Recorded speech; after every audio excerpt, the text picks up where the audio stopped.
morning. It is morning huddle time. I'm Chad Prinky here alongside Stacy Holzinger, as always. The nature of the beast is the competitive nature of the industry.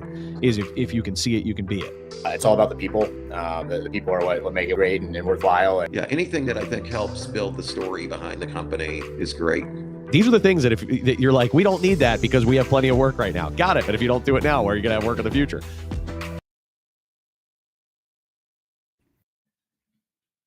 The Morning Huddle Construction Show is fortunate to have 5 sponsors for Season 7, helping us to spread the word and create positive change in the construction industry. And we want to give a shout out to each of them and thank them now. First is Katz Abosch. This is a middle market accounting firm with a deep specialization in construction, tax, audit, accounting. Fantastic group of people. Next is Lawrence Law. This is a boutique law firm that works with contractors and helps them with their day-to-day legal needs as well as all of their most significant legal challenges that they might run up against. Lawrence Law. Then we have Sandy Spring Bank, which is a regional bank in Maryland with a group of people who really understand what the needs of construction businesses are and who partner with you to achieve your financial aims. So Sandy Spring Bank. And then we have Marsh McLennan Agency, bonding and insurance professionals who really just have unparalleled insight into the construction industry. They're the best in the business. And then lastly, we have Genesis AEC. And Genesis is a full service architecture, engineering, and construction management firm with a deep specialization in the life sciences industry. We also happen to have some of their folks help us with guest hosting from time to time. Good morning. It is morning huddle time. Chad Prinky here alongside Stacy Holzinger, like always. Hey, Stacy, it's good to see you again. I missed you. I know it's been a while and we're both feeling under the weather, but we're trucking along. Well, who's not? I mean, if I run into somebody right now that's not dealing with something or just recently dealt with something, I'm like, freak, what's wrong with you? Yeah. Yeah. And you're joining us from Vegas today too. I am. It's dark and early here in Vegas, and I'm actually out here for the ABC National Conference, which will be cool. I'm doing a talk tomorrow about my book. Nice. And just sharing the message of, which for those of you who don't know about the book, it's called Well Built. And the book is really, it's about my attempt to bring order and replicable structure to what I've seen the top performing construction companies doing to create superior profits and value, business valuations, and overall client excellence with their operations. So that is I'm out here talking about that book. The book clicked over 5,000 sales, which is awesome. So we're congrats. We're humming. Things are going great.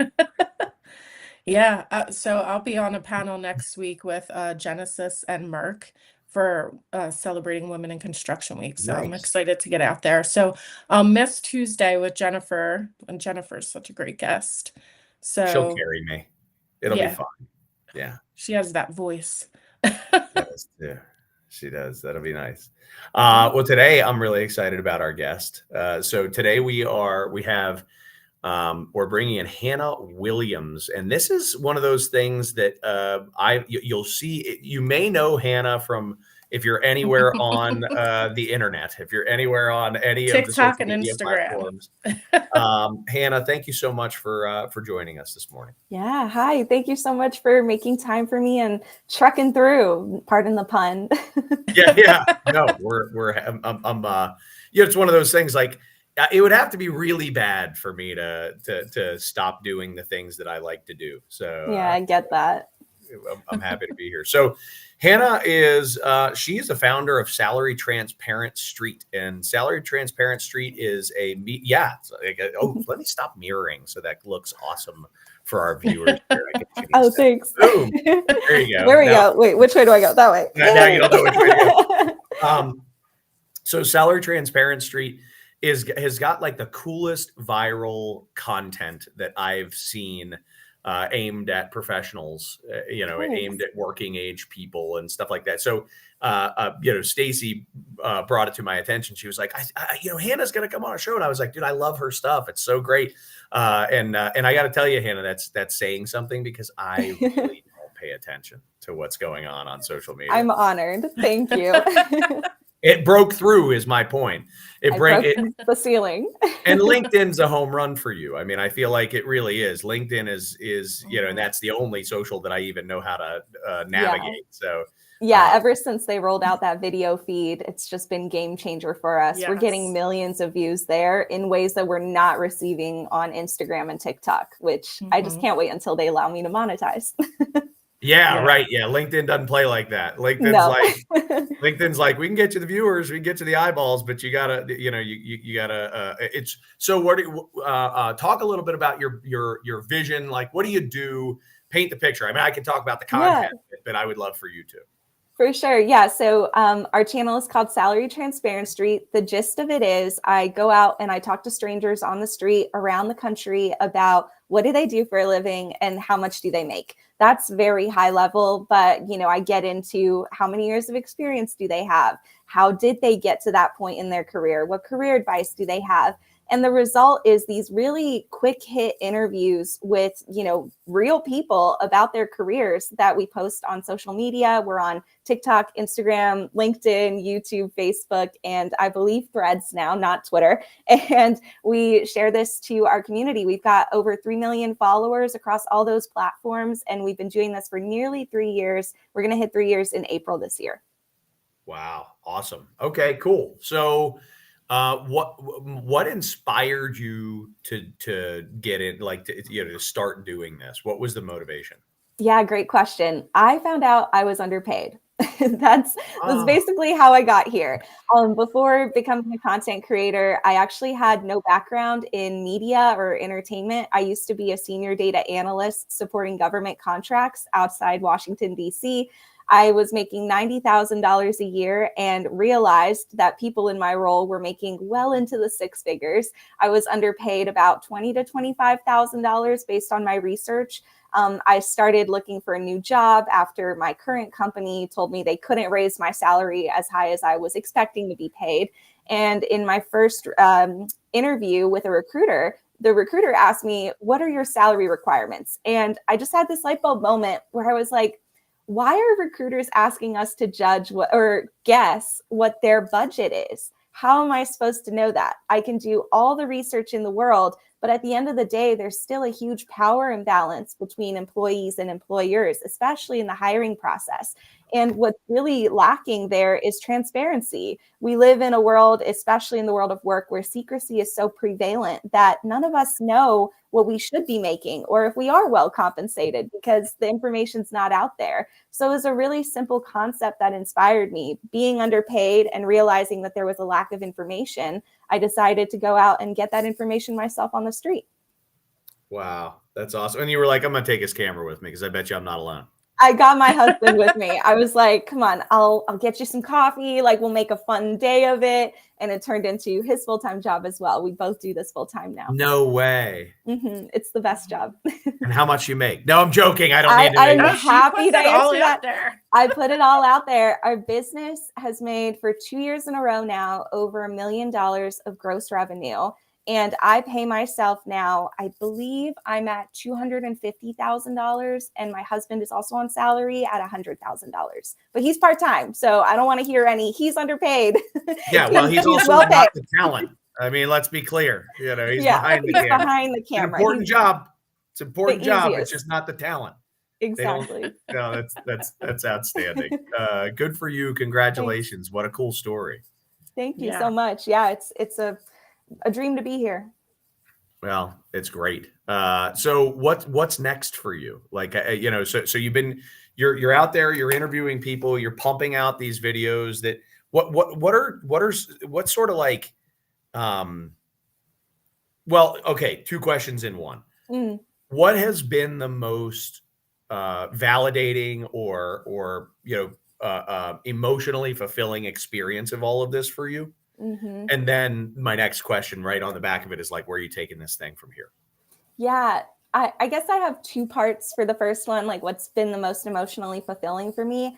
One bit is just speaking with people on the street. I've spoken with HR, I've spoken with recruiters, I've talked with, business owners, and they also support pay transparency. It's not just, employees that are, trying to make more. It's also leaders in the business world and those that are determining what these cultures at work are going to look like. So getting their feedback and them telling me that our work is important and it's influencing their work as well, that tells me I'm doing the right thing. My work actually has impact. It's not just viral. I don't care about the views. I care about how is this helping people. So knowing that this is actually being implemented in workplaces, that people are watching our videos and using it to advocate for themselves, home run. I've done my job. But the other part of that, I think on a grander scale, is also seeing legislation take into effect pay transparency. So I have my notes here because there are a lot of laws and I don't want to miss any states that have come out with new things. But when we launched Salary Transparency back in 2022, there were only a couple states that had pay transparency laws, including California, Colorado, Hawaii, Nevada. Those were pretty common, but there's been way more states in recent years that have passed pay transparency laws, including Illinois, Maryland, Minnesota, New York, Washington, D.C., and Washington State. And this year, New Jersey, Vermont, and Massachusetts have pay transparency laws going into effect. Why this matters to me is it's the greatest honor, I think, of my career. But all three, Maryland, Virginia, and DC, not a state, I know, but a state in my mind, all three of those reached out to us to testify in support of their bills, literally in front of legislature, in front of congressmen and such. And so that was the biggest highlight, I think, of my career, is that we were able to translate something that we created on social media and be taken seriously enough to come into a courtroom and influence legislation that impacts workers around the country. So that is the best. And also since then, we thought that there was going to be a huge slowdown in pay transparency after the election, that there might be a little bit of a pause, but that is not what's happening. There are several states that have proposed pay transparency laws this year, including Alaska, Connecticut, Indiana, Iowa, Kentucky, Maine, Missouri, Montana, Oregon, Pennsylvania, Virginia again, because it was our governor didn't pass it at the last minute, but also West Virginia. So if you've heard your state there, you might be getting pay transparency legalized. So talk about what pay transparency laws in general, what are they doing? Are they talk about what is a pay transparency law, and maybe there are different flavors for different states. There sure are. There's a different flavor for every state. So I highly recommend that you go do your due diligence and look up what your state is themselves proposing or have passed. But the gist of it is, on average, most of these legislation acts allow or require companies to include pay ranges in job descriptions. They can go as far as job descriptions internally and externally. So not just, on LinkedIn and Indeed, but also within the company. It can be pay transparency listed on transfers. It can be pay transparency just listed for every job in the company.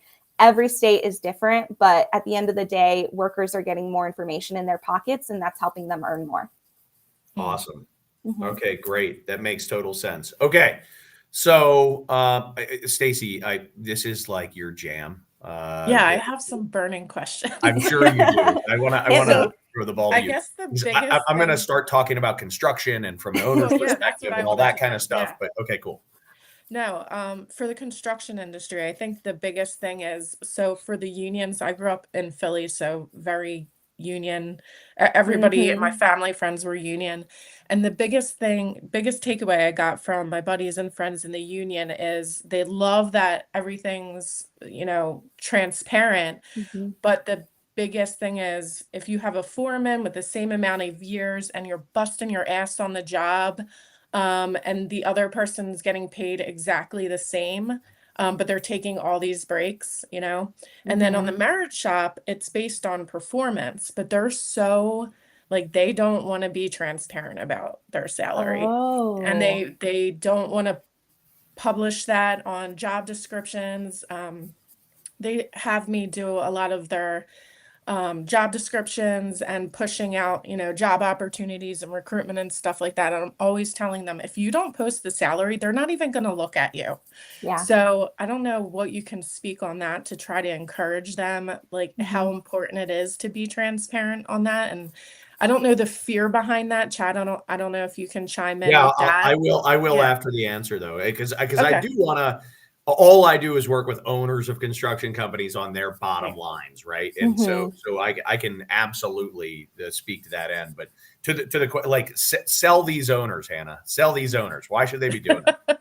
Pay transparency is the future. If in 5 or 10 years, your job does not include how much the candidate can be making, how much they're expected to work, what they can expect their work environment to look like, how many days off they get per year, all of that, you're going to drastically reduce the candidates that apply to the job, probably by over 50%. I would say very confidently. It's not only just the expectation of younger generations like Gen Z and up and coming Gen Alpha, but older generations like Gen X and boomers are also starting to see the value of pay transparency as legislation is starting to come out. So it's not only a generational thing, it's just a fairness thing. Pay transparency allows workers to understand what the transfer is of their work. What are they getting at the end of the day? I think that a lot of worker sentiment towards pay has been influenced recently by the economy and what a lot of us have lived through in the United States with rising costs, cost of living, housing, grocery costs.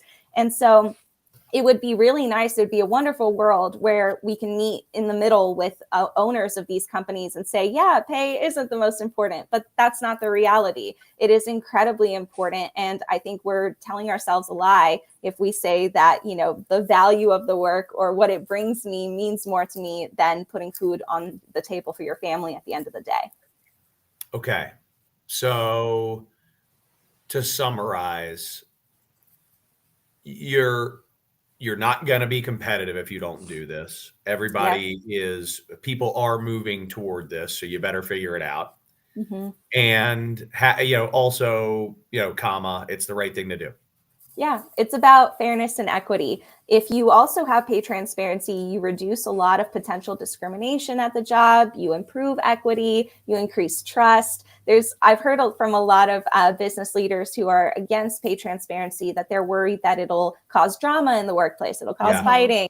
And I see what you said about in a performance-based system, that the pay isn't transparent, because then you're going to have people say, well, I make less, but I work harder, and so it's really hard to validate that, especially when, we all feel like we work harder. Yeah, it's sort of subjective. Yeah, exactly. But I would stress that it's so important to be transparent and communicate with your team, not just about pay, but about how you determine their pay. A lot of workers, if you ask them today, do you know why you are paid what you are paid? Like, do you know what the next step is? Do you know what this role is worth?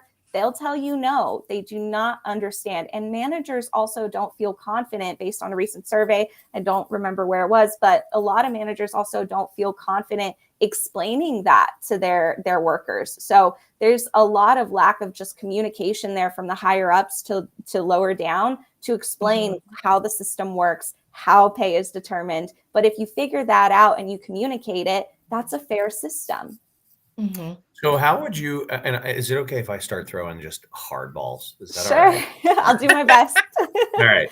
So how would you respond to someone who may, essentially say, look, labor's a market. Just like any market, my goal is to buy labor for as cheap as I can possibly buy it. That's my mission. So if I'm able to buy labor cheaper, that doesn't make me a bad person. Matter of fact, it makes me a good business owner, right? If I'm able to find and if people are willing to come and work for me, and take less, what's the downside there? How would you respond to that? I hear you, and I understand why it's so tempting to really lean into that thinking that this is just a smart business decision. But we also have to understand where we are at in the political climate and how that's going to affect workers and jobs. You want the cheapest labor, it's not very smart to be deporting a lot of people that are the cheapest labor. There's going to be a lot less cheap labor available. And I'm not getting political here, but if you deport a lot of the cheap labor, you're going to have people who are going to ask for the most. You're going to have the union workers left, and they are protected. We need to support our unions. And so I would say to business leaders, sure, making those decisions is the best for your bottom line, but is it the best for American workers? No. Lot to unpack on that one. There's a lot. I've got to resist, charging down any number of those side streets. Same. But there's a lot there. Let me shift gears for a minute. What about bonus compensation? Is bonus compensation something that is touched by these transparency laws? Not always. Some states have really far-reaching where it does include bonuses. It includes, any type of promotion, anything like that. But the majority of states, it's just, that base pay range where it's, what the issue that a lot of like in New York City, they say that you should list the best faith range. So like what you can expect to pay. So it would be up to the owner's discretion or the business owner's discretion if they want to include that information within the range. I'd say a lot of them just include the base pay for that. But, it would always help to include what that bonus is. The more transparency, the better. And people are really motivated by pay lately. Right on. Stacy, sorry, keep going. You're fine. I was going to ask about bonuses and like if you have to list benefits and things like that. Some do, yeah, but some don't. Can you talk more about your job board and your salary database? Asking because a lot of construction companies, they're specifically posting on Indeed, working with recruiters, and LinkedIn, and we have a huge workforce shortage. That's why we did Chat C Team. Our mission is just to attract people to the trades because they left, or we got rid of shop classes back in the 70s and 80s. So like they just think college is the only, So, and you talk about the trades a lot on your platform. So I just wanted to see your experience there. What are people like hot topics? What are they talking about as far as trade careers, and how your job board and salary database all intertwine with that? Yeah, no, I love the trades, which is why I was so excited to be here. But I think that they need a lot more attention. Like you said, there are less classes out there in schools right now that teach people these skills. But there's also this constant push for people to go to college. And what we're seeing now, I'm interviewing people who have master's degrees left and right, who are teachers, who work in nonprofit, who are social workers, and they make less than sometimes $50,000 a year, which if you're living in the DC metro area, really doesn't go far. And so it's not, a shame game. It's not a blame game, but there needs to be more awareness out there for other opportunities, because the truth is college isn't for everyone, but we all need to make a living. So what other opportunities can people pursue? The best way to talk about that, I find, is to tell them, this is how much you can make. This is what your work life can look like. So when I interview people, when I go on the street, I always we call them highlighters, and we'll see people who are wearing like the fluorescents, and we just chase them down. Like I've chased down so many construction workers. I might be at a site where they say, avoid this girl with my face on it. Because I tell them there's no better person who can talk about the benefits of your job than you. The company, there's always going to be some aspect that you have to take a grain of salt with how well a company talks about how good their jobs are. But if you talk to the workers themselves, you get the real story. You learn, how did they get there? Did they transfer from a different career? How was that process? And at the end of the day, the people that view those videos are inspired because they see somebody who was able to transfer from a corporate job into a trade, or they see a woman who was able to get into the trade and now has worked her way up. That's another bit. There's a lot of lack of representation of women in trades.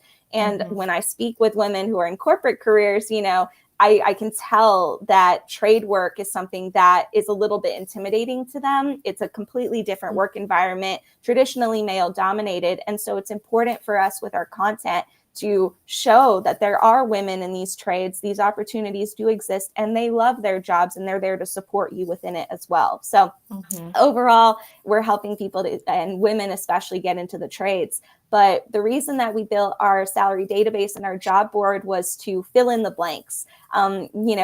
I do these interviews with people, but I can't be in Vegas at the same time that I'm in DC. And so there's so many people to interview. Every single person has a job, and that is information that could help others earn more or realize that they're underpaid. So we met them exactly where they were at, and we told them, hey, maybe we can't interview you, maybe we can't be in your city, but if you want to share your pay transparently, you can do so on our database. And not only that, I'm not throwing shade or anything, because I used to partner with Indeed and Glassdoor. They're wonderful platforms, but I can speak as somebody who was in that predicament of being underpaid, that those tools only go so far to help you determine what your worth is or whether pay is good in the job listing that you're searching for. Because if you do not have transparency in the listing, or if there is a range, how do you know what is a good, data point to choose within that range? So our database fills in those gaps by, instead of just searching, how much does a data analyst make on Indeed, and it gives you back an average aggregated data point, our database is independently searchable. So you can literally search data analyst, and every single response for anybody who's a data analyst who has submitted their pay shows up. So you can go through all of these different data points and compare yourself according to your location, your years of experience, your degree, if you have different education, and also the company and industry, because those are all factors that are really important to determine whether or not you're fairly compensated. So that's what our database does. It fills in the gaps, and it helps people really truly determine what their fair market rate is. And then the job board is kind of our response to Indeed and Glassdoor and these job boards. They're wonderful. I think transparency overall, if it's out there, I'm happy. I'm not upset about it. But what we really need is mandatory transparency. I don't like searching for jobs where some listings have transparency, but some don't. It's not mandatory. So our database, our job board is 100% transparent. We only list jobs that include the pay, and we work very hard in our algorithm to make sure that you're not seeing pay ranges of 0 to 2 million like that Citibank listing way back when. It's good transparency. Yeah, there's some crazy listings I've seen out there. Yeah, some companies have taken that fair market range quite literally. Yeah, I could see the need for your database too, because I see on the chat CT, and I'm sure you see it on your channel, the biggest controversy in the comments is people like bashing how much I make in this state versus this state. It's like, okay, well, you're in Alabama versus New York City, and you're on two different levels of your career. Like it's you can't even compare them. So that's always interesting to see those comments in the feed. Yes, definitely. And it really validates, the need for this information, because if you're just looking at the high level and you see somebody in New York making $50,000 more than you in Alabama, it's easy to have that knee-jerk reaction. But what we really need to do is educate people about what factors influence your pay and how to use that to make sure you're paid what you deserve where you're based. So I really love and I value that your efforts are aimed at the employee and the prospective employee as this whole market of, I'll call them sellers, right? They're selling their talents in exchange for a salary plus bonuses or hourly rate or whatever. Have you spent any time with the buyers? Have you spent any time with the business owners? With the and if the answer is no, it's okay. I'm just wondering if that you've spent any time. Not on a construction side, but I did. Oh, this makes me cringe internally, but I did do for some reason, this organization invited me to speak to a business leaders event about transparency.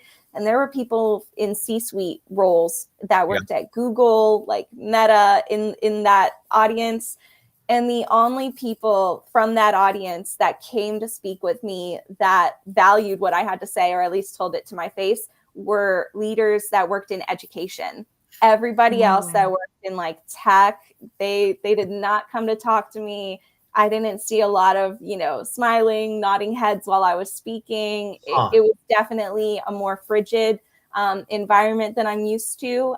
But it shows, there's a lot of work to do. And it's why I think I lean so much into representing workers and trying to give them a voice, because at the end of the day, we are the 99%. And if we demand things and we put our foot down and we tell them, this is important to me, because hopefully that pressure can overcome whatever, the C-suite is feeling. So from a worker's perspective then, how do you square the feeling, what exactly what Stacy was talking about, that like from how should an employer, how do you want an employer to handle as a worker a situation where you hold the exact same role with the exact same title and you just simply do your job objectively better than your peer in that same role and title? Should you be paid more? And how would you like the employer to handle that? I would argue yes. I think it's always, there's no right or wrong answer, and there's no simple answer. There's a couple different ways that I would recommend, this leader to move forward. But I would stress that if you don't pay workers what they feel they're worth, or, what value they think that they're bringing to the company, they likely will leave, and it'll be more expensive for you to hire their replacement than to see this worker working for you currently, giving you their all and showing that you value them in some form, way, shape, or form, whether that's compensation, or you could have a conversation about benefits, if there's something that you can adjust for health insurance, paid time off, a remote work, a hybrid policy. Sometimes these benefits can go way further than compensation. So I think that that's a conversation that the leader should have one-on-one with the worker. But if there are,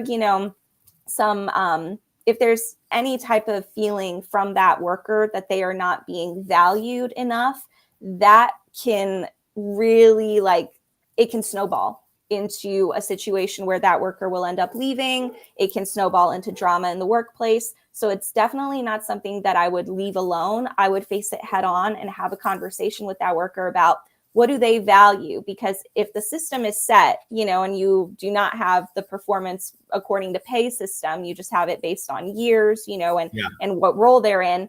Yeah. That's a decision that you either have to be fully confident in and keep moving forward, or consider changing. If you want to keep it the way it is, then I would talk to the employee and be like, look, this is the system, communicate it as effectively as you can, answer any questions, be upfront about that. Don't be secretive. Don't have somebody else do the meeting for you. Show them that you care and that you're listening. But, if that's the system you don't want to change, communicate it and give other options. But this might be a situation where you want to look into performance-based pay. Yeah, I'm with you. And maybe even performance-based bonuses, right? Yep. That may be a piece of it, right? Where, person A receives no bonus and person B receives, 20% of their salary.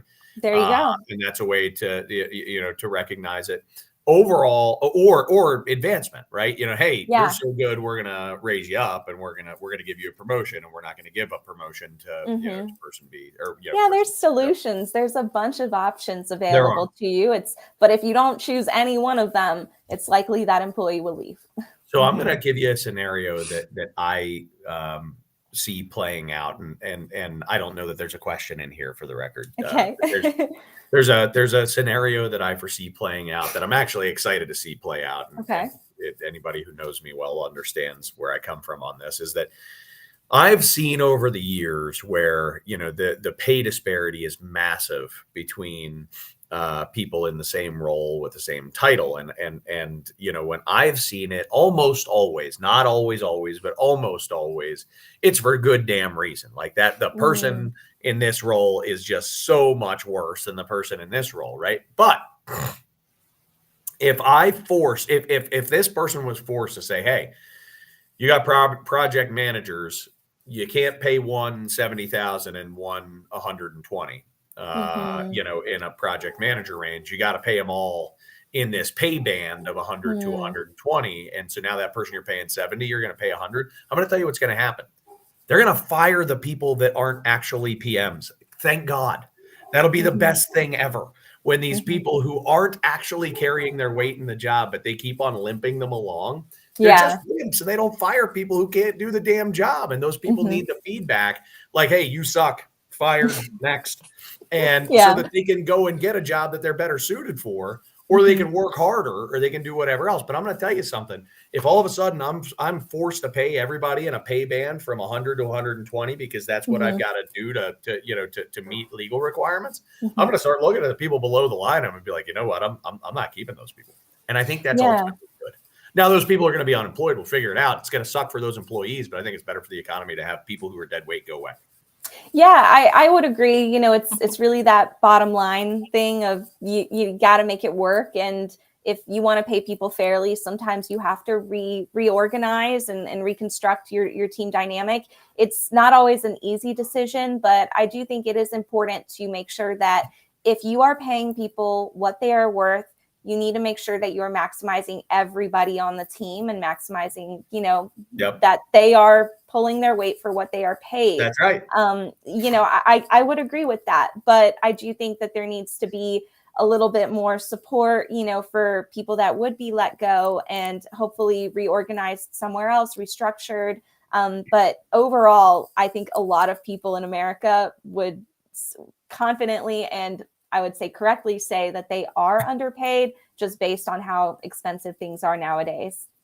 Yeah. And I totally, again, I appreciate that is your perspective. You just have to also appreciate that I am on the exact opposite end of the spectrum. We have to meet in the middle somewhere. Yeah. And I do think there's meeting in the middle that I'm for your transparent. I personally, I'm always advising clients on transparency, and I'm always suggesting like, look, it's just good for you. It's good for the business. And it does force you to make those hard decisions where instead of being like, yeah, but I like Billy. Billy's been here a long time. I pay Billy what Billy's worth, but he's no PM, right? Well, then either give Billy a demotion and put him in a role where he's actually appropriately paid, or fire Billy, but stop limping, or just agree that you're going to pay Billy to feel good about yourself at night. I don't care. Like, that's okay too. But what you're talking about, I agree completely. We've got to be humane. There's no reason to, you got to be kind and work through that with people. But I got to be clear. You're not entitled to a job. People are not entitled to a job. People have got to earn a job. They have got to keep a job. And just because stuff is expensive doesn't mean that I ought to be paying you more. You better skill up. Make sure that you're better. Be worth more. So, there's a meet in the middle here that I'm like, if you're only qualified to do X, I can't pay you. Why?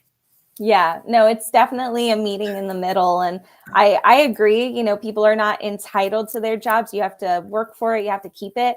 But at the same time, that mentality from business leaders is also why the mentality from workers is, I don't owe loyalty to you. If you, look at your employees as though you have to work for this job and you have to show up every day to prove it, the employee is also just as, in my mind, able to say and should be able to say, I'm clocking out at 5. You only pay me for 9 to 5. I'm not working a second over that. And I'm only giving you what is exactly in my job description. If you ask for anything outside of that, we can negotiate, a raise to match this new responsibility to my job description. But, that mentality also works both ways. And I worry that on both sides, meeting in the middle will mean less collaboration and a little bit more, pointing fingers. But I think if we all kind of work together to understand that we are a team, especially in a company, then the right companies hopefully will fuel positive discourse and collaboration. Yeah. Yeah. You see that a lot. It's in our industry, I guess it would be like scope creep, or I don't know how you would word it for like an employee role, but you sign on with a certain job description. And then as you're there for a couple of years, they keep adding stuff on you and not paying. Yeah, exactly. Yeah. So, Well, Yeah, so got to be paid for it. I think one of the things that is just true about a lot of aspects of a lot of sectors in our economy, and it's certainly true about construction, is that the average construction company is quite a small business, and small businesses are by nature a little bit messy that way. It's not like I can bring you. You're not starting a job at IBM where I can say everybody here we have 1,000 people with this role and 1,000 people with this role. And a lot of the construction companies, Stacy, that you and I work with, they might only have 1 PM, or whatever, they did at one point, but in their time, or they may have, 2 estimators, or something like that. So who's going to kind of do the bid coordinating portion of the estimating? Oh, you need to hire somebody for that. Well, I can't. So shall I fire you because you're not willing to do it? And yeah, these are that happens a lot because these most are the very construction real questions. businesses are small businesses. Yeah. Until And all I'm saying is, that there's in this two-way street that we're talking about. I think the more transparent the employer can be about the fact that, hey, we're a small shop. That comes with some benefits. We act like a family. We're really cool. Everybody's fun and friendly and all that kind of stuff. Comes with some drawbacks. We're growing, and sometimes you're going to have to take on more workload in this role than is technically in your job description. And I think if I can be, candid about that up front, then we minimize this, kind of heartache that, this scope creep and stuff like that. And I think it's totally reasonable, Stacy, that a person, as the company is growing, takes on more and more responsibilities and isn't being paid more, that they raise their hand and say, hey, yeah, definitely, list definitely. of stuff that I'm doing, and I should be paid for these things. And I think that there's a question of did it happen, or is it consistently happening? That would gauge that. Sorry, I'm all fired up. You got No, I totally It's a great agree. topic. Yeah, I could talk about this for hours, honestly. It's great.